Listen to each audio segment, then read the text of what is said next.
Welcome to పురా local. నిన్న కేంద్ర ప్రభుత్వం ప్రవేశపెట్టిన బడ్జెట్ని రాష్ట్ర ప్రభుత్వాలు కానీ మిగతా వాళ్ళు కానీ ఎలా ఉపయోగించుకుంటారు, మహిళలకు ఇచ్చిన బడ్జెట్ని ఎలా ఉపయోగించబోతున్నారు అనేది ఒకసారి పబ్లిక్ మాటలోనే తెలుసుకుందాం. సార్, నిన్న కేంద్ర ప్రభుత్వం బడ్జెట్ ప్రవేశపెట్టింది కదా, ఆ బడ్జెట్ ఎలా ఉండబోతుందంటారు రానున్న? ఖచ్చితంగా బడ్జెట్ అయితే ఒక పద్ధతి ప్రకారమే ఇచ్చారు. కాకపోతే ఆంధ్ర కొంచెం తెలంగాణ అంత డెవలప్మెంట్ లేదు కాబట్టి నిధులు కేటాయించడం అయితే కరెక్ట్ డిసిజన్ తీసుకున్నారని నా అభిప్రాయం. కేంద్ర ప్రభుత్వం అనేది బడ్జెట్లో తెలంగాణకి మొండి చేయి చూపించింది అంటున్నారు, అది నిజం అంటే అన్న ఇప్పుడు మొత్తం ఓవరాల్గా కంట్రీ మొత్తం తీసుకుంటే సరే కొన్ని రాష్ట్రాలు అయితే డెవలప్మెంట్లో ముందంజలో ఉన్నాయి, కొన్ని రాష్ట్రాలు మరీ వెనుకంజలో పడి ఉన్నాయి. కాబట్టి ఖచ్చితంగా వెనుక దాంట్లను కూడా ముందుకు తీసుకురావాలంటే ఉన్నట్టు ఎదుర్కొంటూ పోతే లేని వాటి గురించి కూడా ఆలోచించాలి కదా. లేని వాటిని కూడా లాక్కొని అందరినీ సమానంగా చూసి అదే కదా మన కంట్రీ డెవలప్మెంట్ అంటేనే అది.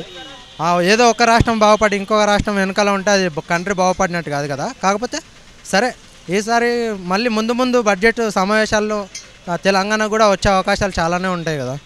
అయితే ఇప్పుడు చూసుకున్నట్లయితే మనం కేంద్ర ప్రభుత్వం ప్రవేశపెట్టిన బడ్జెట్ అనేది ఉద్యోగస్తులకు కానీ వ్యాపారస్తులకు కానీ ఉపయోగ రీతిలో ఉందా? ఉపయోగ రీతిలో ఉందంటే అది స్టేట్ గవర్నమెంట్ చేతిలో ఉంటుంది అన్న. ఇప్పుడు ముఖ్యమంత్రులు వాళ్ళు తీసుకునే డెసిజన్ బట్టి ఉంటుంది కదా. పూర్తి స్థాయిలో అమలు చేస్తే బాగుంటుంది. పూర్తి స్థాయిలో అమలు చేస్తే బాగుంటుంది, అందరికి బాగుంటుంది. కాకపోతే అది స్టేట్ గవర్నమెంట్ చేతిలో ఉంటుంది. దుర్వినియోగ పాలు కాకుండా మంచిగా సక్రమైన రీతిలో ఉపయోగించాలి. Yes bro.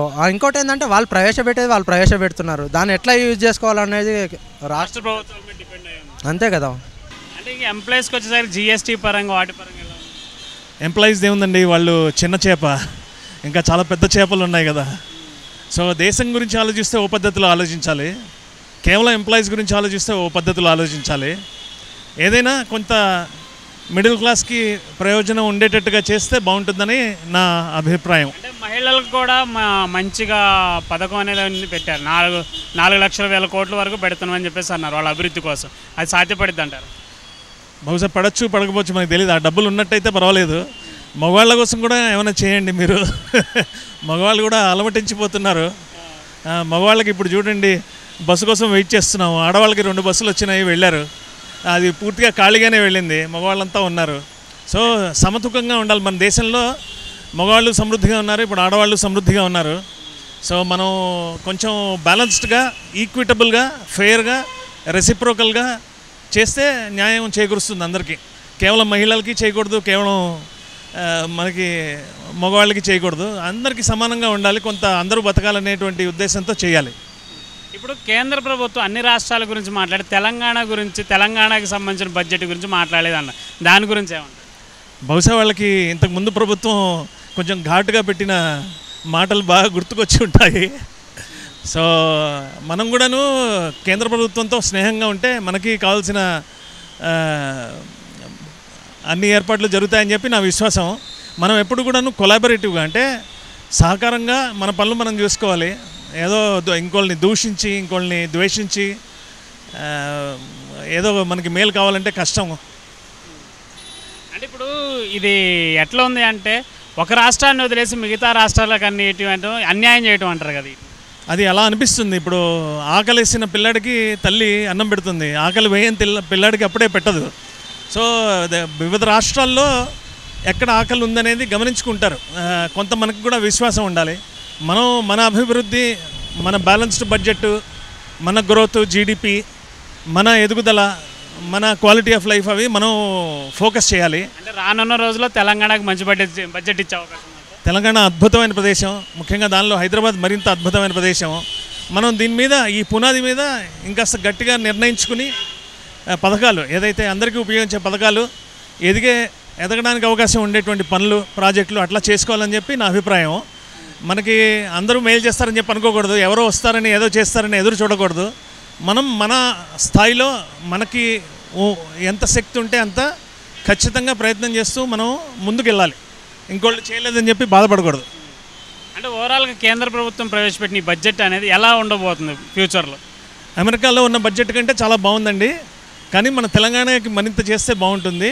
ఎందుకంటే తెలంగాణ అనేది అభివృద్ధి చెందుతున్నటువంటి రాష్ట్రాల్లో ఖచ్చితంగా ఒక రాష్ట్రం. గుజరాత్ ఏ విధంగా అయితే ముందుకెళ్తుందో తెలంగాణ కూడాను దూకుడుగా అలాగే వెళ్తుంది. దానికి మనం చేయూతనివ్వాలి, కేంద్ర ప్రభుత్వం చేయూతనివ్వాలి, మనం రాష్ట్ర ప్రభుత్వం స్థాయిలో కూడా చేయూతనిచ్చుకోవాలి. అది చాలా సంతోషం అండి. సార్ నిన్న కేంద్ర ప్రభుత్వం బడ్జెట్ ప్రవేశపెట్టింది. నిర్మలా సీతారామన్ గారు 48,000 కోట్లు అని చెప్పేసి బడ్జెట్ ప్రవేశపెట్టారు. అది రాష్ట్ర ప్రభుత్వాలకు ఎంతవరకు ఉపయోగపడబోతుంది? ఆంధ్రాకి బీహార్కి తప్ప అన్నిటికీ మొండి చేయి చూపించండి. ఏముందాడ మిగతా వారికి అన్ని మొండి చేయి ఏం లేదు. ఎందుకంటారు? ఇప్పుడు మోడీ వాళ్ళిద్దరు పోతే మోడీ కూలిపోతాడు కదా, గవర్నమెంటే పడిపోద్ది, తప్పదు ఇవ్వాలి, అది పరిస్థితి. ఇప్పుడు తెలంగాణ అంటే సీఎం ఈ తెలంగాణ ప్రభుత్వం తెచ్చుకోలేకపోయింది అని చెప్పేసి కొంతమంది అన్నారు. అది అంత ఏం లేదు. మోడీకి ఎవరికైతే ఫేవర్గా ఉంటారో వాళ్ళకే ఇస్తాడు. ఇప్పుడు వాళ్ళిద్దరు లేకపోతే మోడీ గవర్నమెంటే పడిపోతుంది కదా, కాబట్టి తప్పదు ఇవ్వాల్సిందే. అలా ఉంది పరిస్థితి. అంటే ఎంప్లాయీస్ పరంగా ఎలా ఉండబోతుంది అంటారు ఈ బడ్జెట్లో? ఏమి లేదు, ఎంప్లాయీస్కి లేదు, ఎవరికి లేదు, అంతా గుండు సున్నా, బోర్డు గుండు సున్నా. తెలంగాణకి ఏముందబ్బా, అంతే ఏం లేదు. అంటే ఈ వచ్చిన బడ్జెట్ని కూడా రాష్ట్ర ప్రభుత్వాలు సక్రమైన రీతిలో ఉపయోగించుకోవాలంటారు. అసలు బడ్జెటే రాలేదు కదా, ఉపయోగించుకోవడానికి ఏముంది అందులో? కేంద్రం నుంచి ₹1 వస్తాయి కదా మనకి, ఉపయోగించుకోకుండా బడ్జెటే రాలేదు, ఏం ఉపయోగించుకుంటారు ఇంకా? అంటే తెలంగాణకి ఎట్లాగో మొండి చేయి చూపించింది అంటున్నారు. కాకపోతే మిగిలిన రాష్ట్రాలకు ఇచ్చినాయి కదా, మిగిలిన రాష్ట్రాలు కూడా సరిగా ఉపయోగించుకుంటే మంచిది. ఇచ్చిన రాష్ట్రాలు బ్రహ్మాండంగా ఉపయోగించుకుంటారు. ఇప్పుడు ఆంధ్రాకి ఇచ్చినారు, బ్రహ్మాండ అమరావతి కట్టుకుంటాడు, ఆ రోడ్లని అవన్నీ ఇవన్నీ బాగానే డెవలప్ చేసుకుంటారు. ఎందుకుంటారు? ఇస్తే తెలంగాణ బాగుండేది. తెలంగాణకి ఏది ఇవ్వకుండా మొండి చేయి చూపించినారు, అంత ఇబ్బంది పెడుతున్నారు. కేంద్రం ఎంత బడ్జెట్ ఇచ్చినా కానీ రాష్ట్రంలో ఉన్న నాయకులు ఉన్నారు కదా, వాళ్ళు దోచుకునే పరిస్థితులు ఏమున్నాయి? అలా ఏం లేదు. ఇచ్చిన బడ్జెట్లో సరే 30,000 దోచుకున్న పాలవంతన్న ఒక పాలవంతు దోచుకున్న 30,000 ఖర్చు పెడతారుగా, డెవలప్మెంట్ అందరూ చేస్తారుగా. అసలు ఇవ్వలేదు కదా ఇప్పుడు, అది పరిస్థితి. అయితే దోచుకునే వ్యవస్థ అయితే ఉందంట. దోచుకునేది ప్రతి చోట ఉంది, మోడీతో సహా రాష్ట్రాల నుంచి కేంద్రం అందరూ దోచుకునే వాళ్ళే. ఎవరో ఎందుకు మొన్న నీటిలో ఒక పేపర్ 30 లక్షలకు అమ్ముకున్నారు. సుప్రీంకోర్టు జస్టిస్ కూడా ఆఖరికి చెప్పిన మాట అనే పరిస్థితి తీసుకొచ్చారు. అక్రమాలు చేసిన వాళ్ళందరూ ఇప్పుడు నీటిలో చాలామంది ఉన్నారు. నీటి రాసి అక్రమాలు చేసిన అందరూ దొంగలు బయటపడాల, అయినా సరే రీనీట్ అవసరం అని చెప్పి సుప్రీంకోర్టు వేసింది. ఆల్మోస్ట్ అంతిమంగా ఏంటంటే ప్రధానమంత్రి ఏం చెప్తే వ్యవస్థలన్నీ అలాగే పరిస్థితికి వచ్చినాయి. ఓవరాల్గా కేంద్ర ప్రభుత్వం ప్రవేశపెట్టిన బడ్జెట్ గురించి ఏమన్నా? బడ్జెట్ గురించి ఏం లేదు. తెలంగాణకు బోడి గుండు సున్నా, ఏం లేదు. ఆంధ్రాకి బీహార్కి తప్ప మిగతా వాళ్ళకి ఎవరికి రూపాయికి లేదు.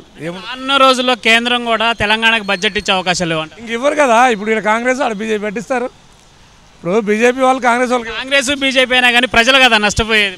ప్రజలు నష్టపోతారు. మరి సీఎం పై పోరాడి తెచ్చుకోవాలి. అరే బాబు మా రాష్ట్రం పరిస్థితి, మాకు డెవలప్మెంట్ కావాలి, ఇవ్వాలని చెప్పి అడగాలి.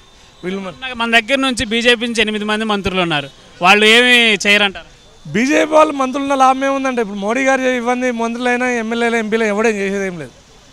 మోడీ గారు దయధరిస్తేనే ఏదైనా ఏ బడ్జెట్ అయినా వస్తుంది. రాష్ట్ర ప్రభుత్వం పోయి ఖచ్చితంగా గారు పోయి గట్టిగా కూర్చొని మా రాష్ట్రానికి ఇది పరిస్థితి చెప్పి 1-4 సార్లు తిరిగితే సరే ఎంత కాకపోయినా కొంత వచ్చేది. ఇప్పుడు ఏమీ రాలేదు. ఇప్పుడు ఏం లేదు. ఆంధ్రాకు శుభ్రంగా 15,000 కోట్లు ఇచ్చాడు. చాలామంది రానున్న రోజుల్లో వస్తుంది అని చెప్పేసి అంటున్నారు, అది జరిగింది. మోడీ గారు తెలంగాణకి ఇస్తాడనేది కళ, అది జరిగే పని కాదు. ఎవరైతే ఫేవర్గా ఉంటారో వాళ్ళకి ఇస్తాడు. సార్ నిన్న కేంద్ర ప్రభుత్వం బడ్జెట్ ప్రవేశపెట్టడం జరిగింది. ఆ బడ్జెట్ ఎలా ఉండబోతుంది, ఎలా ఉపయోగించుకోబోతుంది రాష్ట్రం?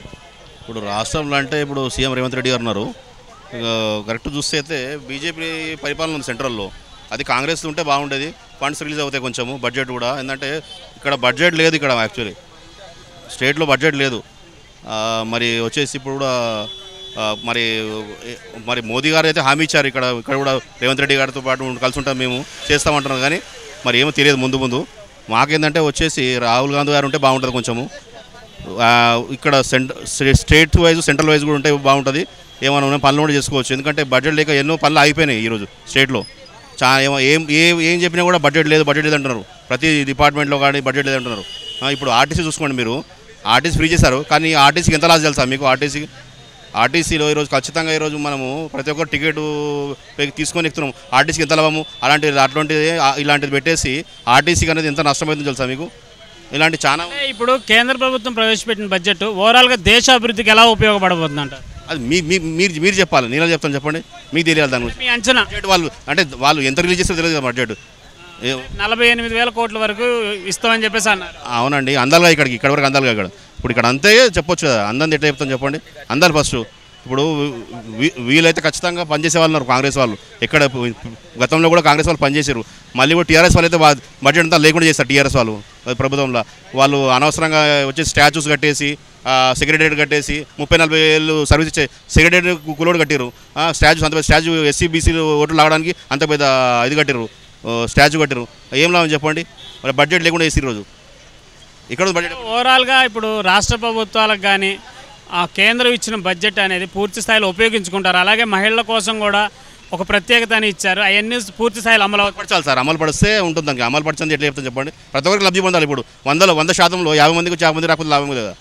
కనీసం 70% మందికి రావాలి కదా. అందరికి వస్తే బాగుంటుంది. ఇప్పుడు ఈయన అయితే రేవంత్ రెడ్డి హామీ ఇస్తున్నారు, కానీ అమలు చేయాలి. ఈయన కూడా అక్కడ వాళ్ళు అక్కడ రిలీజ్ చేస్తే ఇక్కడ అమలు చేస్తారు. ఈయన ప్రవేశపెట్టిన 48 లక్షల కోట్లు అనేది పూర్తి స్థాయిలో అమలు అవుతాయంటారు. అది మనం చెప్పాలి సార్. మన ఎట్లా చెప్పండి?